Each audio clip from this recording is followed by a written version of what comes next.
నమస్కారం, నేను అలేఖ్య. తాండవ న్యూస్కి స్వాగతం.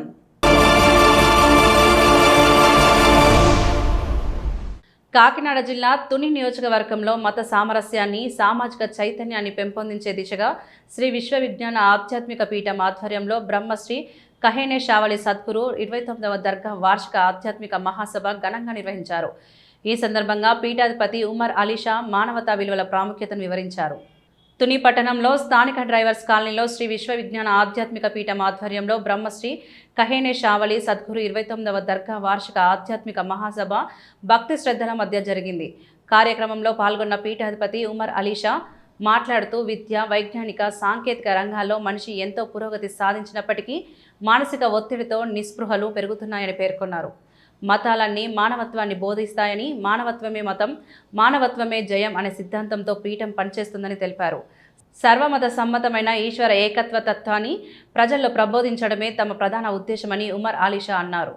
మానవ సేవయే మాధవ సేవ అనే భావంతో పీఠం ఆధ్వర్యంలోని 104 ఆశ్రమ శాఖల ద్వారా సభ్యుల స్వచ్ఛంద భాగస్వామ్యంతో అనేక సామాజిక సేవా కార్యక్రమాలు నిర్వహిస్తున్నట్లు వెల్లడించారు.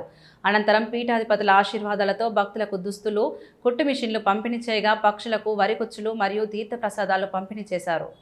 శ్రీ విశ్వ విజ్ఞాన విద్య ఆధ్యాత్మిక పీఠం యొక్క చతుర్థ పీఠాధిపతి కహేనే షావలి సద్గురు వర్యుని యొక్క 29వ వార్షికోత్సవ సభ ఒక ఆధ్యాత్మిక పండుగగా మనందరం జరుపుకుంటున్నాం.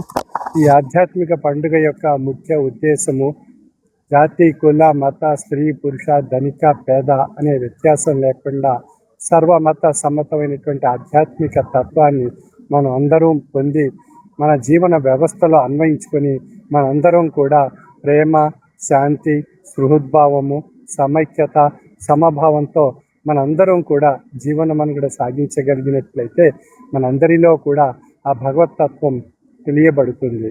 భగవంతుడు మనలోనే నిండి ఉండి ఈ సృష్టి యావత్తు నిండి ఉన్నటువంటి ఒక అద్భుతమైనటువంటి శక్తి. ఆ శక్తి భౌతికవాదానికి మనకు తెలియబడకపోవటం చేత అది ఒక మతాతీతమైన భగవత్ శక్తిగా మనం భావించి మనం భగవంతుడిని ఆయా రూపాల్లో, ఆయా నామాలతో, ఆయా పూజలతో మనం పునస్కరించుకొని అర్థిస్తున్నాం భగవంతుడిని. కాబట్టి భగవతత్వాన్ని మనందరిలో భగవంతుడు మనం ప్రసాదించినటువంటి మానవత్వంలోనే ఆ భగవంతుడు నిండి ఉన్నాడు. భౌతికవాదంలో మానవత్వమే మతము, మానవత్వమే ఈశ్వరత్వము అని చెబుతుంది ఈ పీఠం యొక్క తత్వము. ఇంత మానవత్వం మనలో ఉన్నట్లయితే మనలోనే ఈశ్వరత్వం ఉంది. ఆ ఈశ్వరుడు మన యొక్క మత ధర్మాలుగా అన్వయింపజేసుకొని ఆ ఈశ్వరుని మనం దర్శించవచ్చు, పూజించవచ్చు ఆయా మత ధర్మాల్లో ఉండేటువంటి సంస్కరణలు బట్టి. ఆ విధంగా మన యొక్క జీవన వ్యవస్థలో మనందరం కూడా భగవత్ ప్రసాదితమైనటువంటి జన్మను తల్లిదండ్రుల నుండి పొంది మనం ఈ యొక్క జన్మను ఆస్వాదిస్తూ భౌతిక దినచర్యలో మనం విద్యాబుద్ధులు పొంది విద్యా గురువుల నుండి, ఆధ్యాత్మిక గురువుల నుండి ఆధ్యాత్మిక విద్యను పొంది మన జన్మను సార్థక్యం చేసుకుంటున్నాం. కాబట్టి మన యొక్క జీవన వ్యవస్థలో తల్లి మొట్టమొదటి గురువు, తండ్రి, తదుపరి విద్యా గురువు, తదుపరి ఆధ్యాత్మిక గురువు. ఈ నలుగురు కూడా మన జీవితాశయంలో ఒక ముఖ్యమైనటువంటి పాత్ర వహిస్తున్నారు.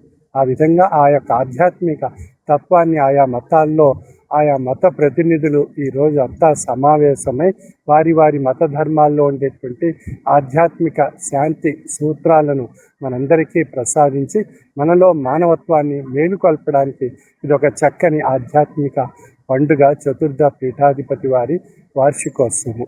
మరి నేటి సమాజంలో చూస్తున్నటువంటి దృష్టాంతాలు చూసినట్లయితే మానవత్వం హరించిపోయి నైతిక విలువలు కోల్పోయి మన జీవన వ్యవస్థను మానవ మారణ హోమాలతో శాస్త్ర విజ్ఞాన పరంగా మనం పురోగతి సాధించినప్పటికీ మన అందరి యొక్క మేధస్సు వినాశనం వైపు పరిగెడుతుంది తప్ప వికాసం వైపు మనం రాలేకపోతే వికాసం వైపు మన దృష్టి సారించడానికి ఈ ఆధ్యాత్మిక పండుగల ద్వారా మనలో ఆధ్యాత్మిక చైతన్యం ఏర్పరుచుకొని మనంతా భగవత్ ప్రసాదితమైనటువంటి జన్మను పొంది